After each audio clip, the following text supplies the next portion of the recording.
Le Conseil stratégique des industries de santé a créé en 2004. On est déjà à la 6e réunion du CSIS. Le CSIS a été mis en place par le gouvernement français comme un lieu de rencontre et de dialogue à haut niveau avec les dirigeants de chefs d'entreprise des industries de santé afin de réfléchir et de mettre en place des mesures qui développent l'attractivité du territoire français pour les investissements internationaux, que ce soit dans le domaine de la recherche ou de la production. Le comité de filière Industrie et Technologie de la Santé, lui, est de création plus récente, 2009. Il rassemble l'ensemble des acteurs de la filière pour mettre en place une stratégie structurante de politique industrielle, en l'occurrence dans le domaine stratégique des industries de santé.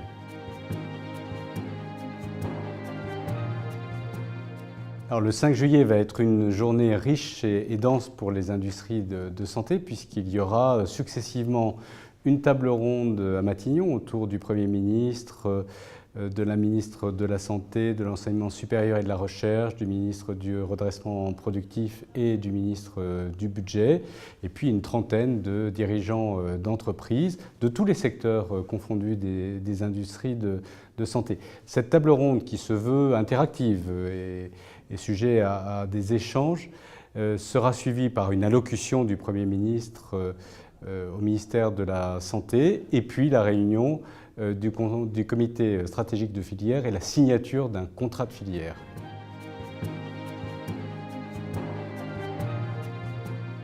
La place du médicament vétérinaire, d'abord, il faut noter qu'elle a été importante dans la préparation du CSIS parce que beaucoup de choses se déroulent lors des réunions préparatoires. On a eu un peu de complexité à gérer puisqu'il y avait des groupes de travail communs au CSIS et au comité de filière. Il y avait des groupes de travail spécifiques, mais je tiens à saluer l'implication en particulier de l'équipe dirigeante du SIMV dans ces réunions préparatoires autour de Thierry Tuot, conseiller d'État, qui était chargé par le Premier ministre de coordonner cette préparation. Et puis, deuxième chose importante, c'est que le SIMV, Jean-Louis Huneau, sera présent à la table de la réunion du CSIS à Matignon. Et je crois que c'est un signe important de reconnaissance de son caractère stratégique au sein de la famille des industries de santé.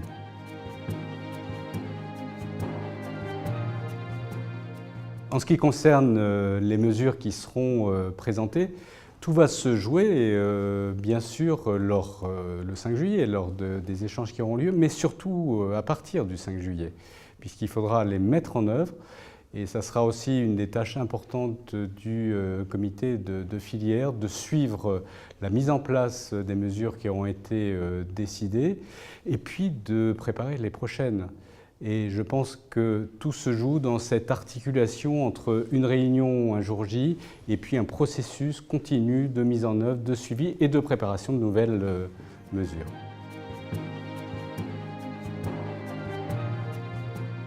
J'en retiendrai principalement deux, mais la liste est longue. La mise en place du CENGEPS qui a beaucoup œuvré à la formation et à la professionnalisation des équipes qui font de la recherche clinique en France. Il y a eu plusieurs centaines de techniciens d'études cliniques qui ont été formés grâce à cette action conjointe des pouvoirs publics et des industriels de la santé. Et puis deuxième élément important, c'est la création du fonds Innobio en 2009, doté de 139 millions d'euros, apporté par les industriels et le FSI, et qui a permis déjà de financer environ 13 start-up de biotech dans le domaine de la santé.